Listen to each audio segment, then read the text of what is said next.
posible talaga na mas lumaki yung kita natin kapag magsipag lang tayo. Kasi sample, kung accurate ito, na ito na lang yung bigay ni Facebook.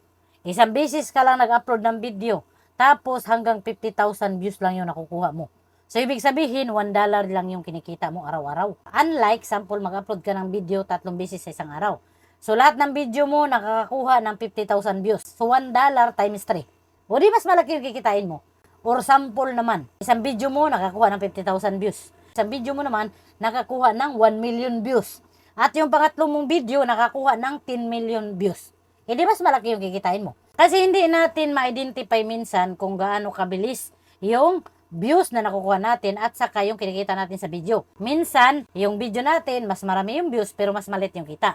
Kaya kung ikaw dyan, masipag ka na mag-create ng video, mas malaki talaga yung chance na malaki yung kikitain mo. Pero it depends pa rin yan sa quality ng video. So kahit po mag-million yung views ng video ninyo, kapag limited earnings or unable to monetize, so posible talaga na maliit yung kita or talagang hindi kumikita. Dapat alam nyo rin kung ano yung video na ipopost ninyo para kumita ito. Alright?